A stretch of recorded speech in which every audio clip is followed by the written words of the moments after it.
What to read in this week's edition of the Portugal News.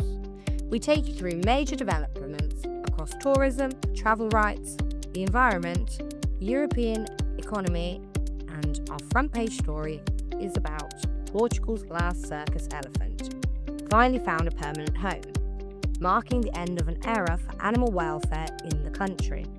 Julie, an African elephant who spent nearly 4 decades performing in the Victor Hugo Cardinale Circus, has become the very first resident of the new Pangia Elephant Sanctuary in Portugal's Alentejo region. The sanctuary is the first of its kind in Europe and represents a major milestone in improving the lives of elephants formerly kept in captivity. Julie's arrival also completes the implementation of Portugal's ban on the use of wild animals in circuses. Although the law was passed in 2019, it only came fully in effect in 2024. Julie remained with the circus until now because there was no suitable sanctuary ready to receive her. With her move to Pangia, Portugal officially has no wild animals remaining in any circus. Julie was brought to Portugal from Southern Africa as a young calf and joined the Cardinale Circus in 1988. She entertained audiences for almost 40 years before retiring when the circus ban came into force. Last year, she also lost her final elephant companion, leaving her alone until her move to the sanctuary. Kate Moore, managing director of Pangia Elephant Sanctuary, says Julie could not have been a more fitting first resident. She explained that by her second day, Julie was already exploring her new surroundings, free to decide how she spends each day. Moore says the sanctuary exists to provide elephants like Julie with the space, freedom and care they deserve, while also giving governments and former circus owners a humane solution for animals affected by changing legislation. Across Europe, many countries have introduced bans on wild animals in circuses. However, enforcing those laws can be difficult without suitable facilities to care for retired animals. Portugal is now one of the few countries to not only ban wild animals in circuses, but also provide a permanent home for those affected. Victor Hugo Cardinale, director of the Cardinale Circus, described Julie as part of the circus family for nearly 40 years. He said saying goodbye was not easy, but that it was the right decision for her welfare, adding that everyone wishes her a happy life in her new home. Located on a 402-hectare reserve between Vila Viçosa and Alendrual in the Alentejo, Pangia Elephant Sanctuary offers elephants the space, autonomy and companionship they need to thrive. Later this year, Julie is expected to be joined by other African elephant named Cariba, beginning a new chapter for both elephants and for animal welfare in Portugal. Tourism. A hidden gem on Portugal's coastline has recently gained international attention. Praia da Ursa, located near Cabo da Roca, the western point of mainland Europe, has been named among the world's most beautiful beaches by the Michelin Guide. Despite this prestigious recognition, the beach remains relatively untouched compared to other popular destinations around Lisbon. Known for its dramatic cliffs, golden sands, wild Atlantic waters, Praia da Ursa offers a striking natural landscape that feels remote, untouched by mass tourism. However, reaching it is not easy. Visitors must complete a steep and sometimes challenging hike down rocky terrain to access the shoreline. This difficulty has helped preserve its quiet atmosphere, even as its popularity grows through travel guides and social media exposure. Over recent years, the beach has slowly gained international visibility. Yet, unlike many coastal hotspots in Portugal, it has managed to avoid large crowds, maintaining a sense of seclusion that many travellers increasingly seek. Local tourism experts say the recognition from the Michelin Guide could increase visitor numbers in the coming years, raising ongoing questions about how to balance tourism growth with environmental preservation. For now, Praia da Ursa remains one of Portugal's most breathtaking and peaceful coastal escapes. Travel.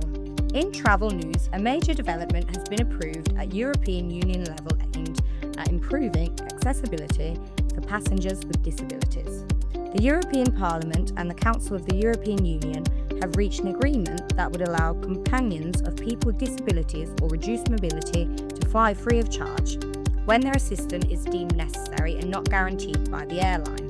The measure forms part of a wider revision of passenger rights across air travel, maritime transport, rail and bus services within the European Union. The goal of the reform is to ensure that people with disabilities are not left without essential support when travelling, particularly in situations where airlines cannot guarantee adequate assistance. However, the agreement is not yet final. It still requires formal approval from both the European Parliament and the Council before it can come into effect. If passed, it would represent a significant step forward in EU passenger rights policy, reinforcing the principle of equal access to travel for all citizens. Support groups for disabled passengers have long argued that travel costs should not increase simply because a person requires essential support. This proposal aims to address that concern directly. Environment. In environmental news, a new analysis highlights the growing impact of climate change on human health. According to research by Climate Central, dangerous heat and humidity days have more than doubled globally since the 1970s. Back then, the average number of such extreme days was around 10 per year. Today, that figure has risen to approximately 23 per year. Dangerous heat and humidity conditions occur when high temperatures combine with high moisture levels in the air. The combination prevents sweat from evaporating effectively from the skin, which is one of the body's key cooling mechanisms. When this process is disrupted, the human body can overheat much more quickly, increasing the risk of dehydration, heat exhaustion, and in severe cases, heat stroke. Scientists warn that this trend is expected to continue as global temperatures rise, particularly affecting vulnerable populations, including old adults, outdoor workers, and people in densely populated urban areas. Experts say that adapting to these conditions will require improved urban planning, better early warning systems, and stronger public health responses during heat waves. The findings add to a growing body of evidence showing that climate change is not just an environmental issue, but a direct and increasing public health concern. Economy. Finally, in economic developments from Brussels, the European Union has taken another major step toward the creation of a digital euro. Members of the European Parliament's Committee on Economic and Monetary Affairs approved the proposed regulation governing the future digital currency on June 23rd. The vote passed with 43 members in favour, 14 against, and 1 abstention.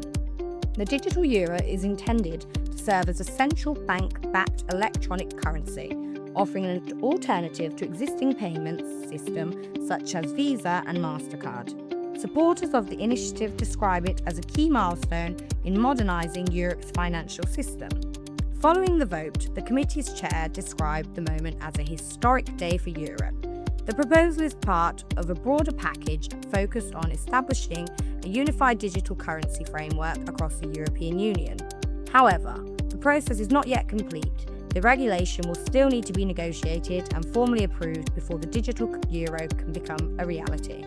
If adopted, the currency could significantly change how Europeans make payments, both online and in everyday transactions, while also providing an alternative to privately operated payment networks. Thank you for listening. For the full stories, don't forget to pick up your free copy of the Portugal News today.